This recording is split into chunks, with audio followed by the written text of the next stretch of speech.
Well, this brings us to the 7th visit, and I hope to hand you the master key to success before I finish, because my subject will lead you so near to the master key that you will be apt to recognize it. As I have suggested in previous visits, a positive mental attitude can clear away all obstacles which stand between you and your major purpose in life.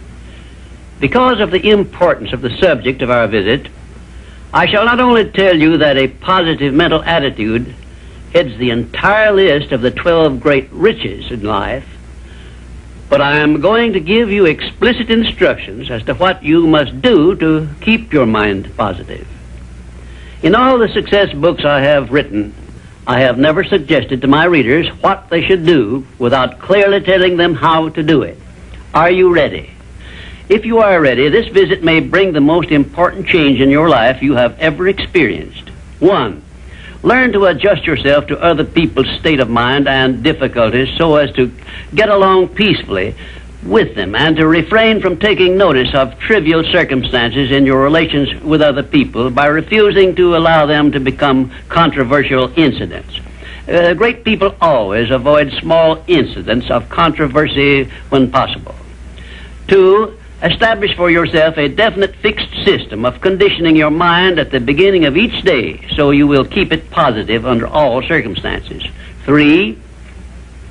Learn the art of selling yourself to other people by indirection, such as asking leading questions which will bring out the sort of reactions from others which you desire.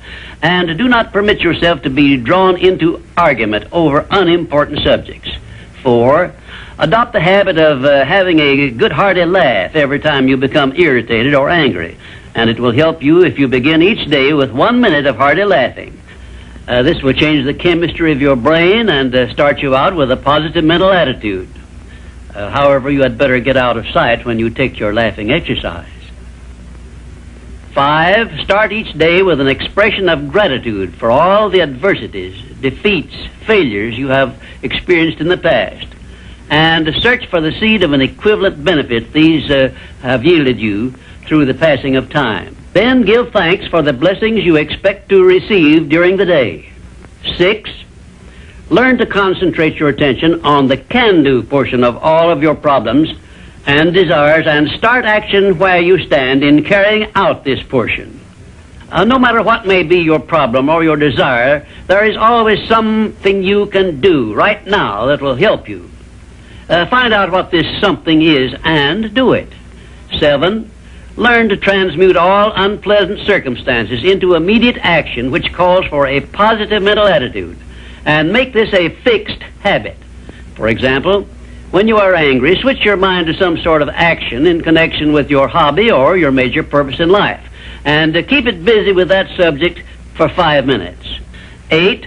Recognize that every circumstance which influences your life, whether it is a pleasant or unpleasant circumstance, is grist for your mill of life, and so use it to make it pay you dividends in one form or another, remembering meanwhile that your strength grows out of your struggles.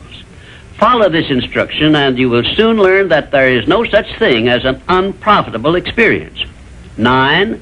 Look upon your life as a continuous process of education, of learning from all your experiences, good and bad, and be always on the alert for gains of wisdom which come to you a little at a time in both your pleasant and unpleasant experiences. 10.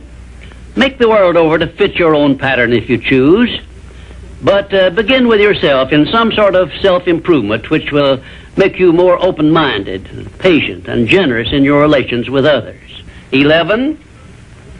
Express gratitude twice daily for your recognition of the fact that you have been given complete control over your own mind, and ask for guidance in order that you may use this profound gift wisely in all your thoughts and acts.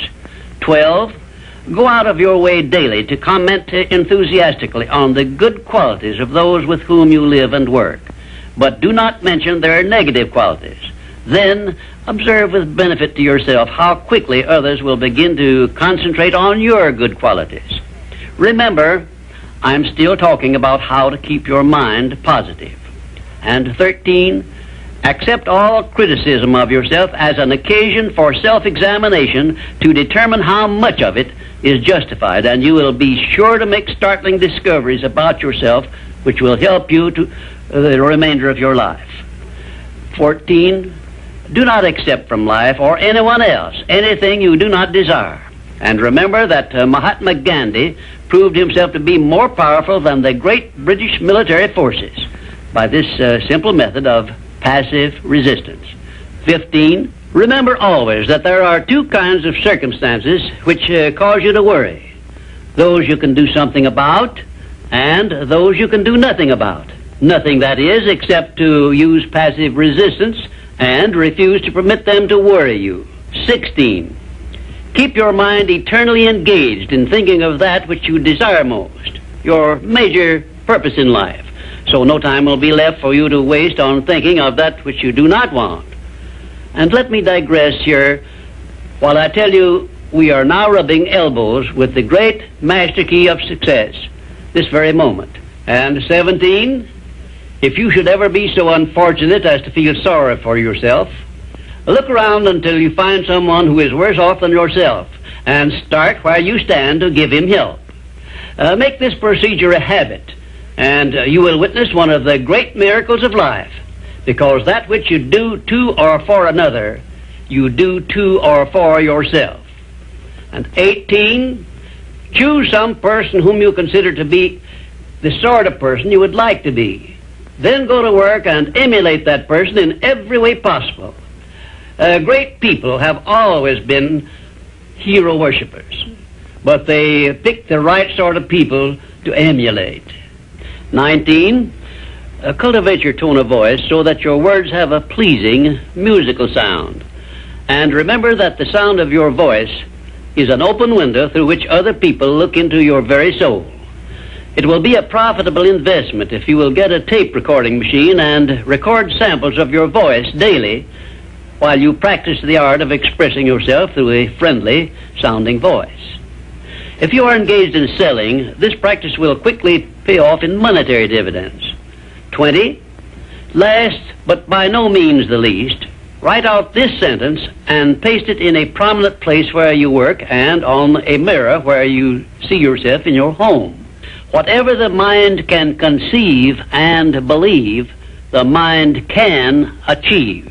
Remember also that you are the only person who can provide you with a positive mental attitude. What are you going to do about it? On your answer to this question rests your entire future.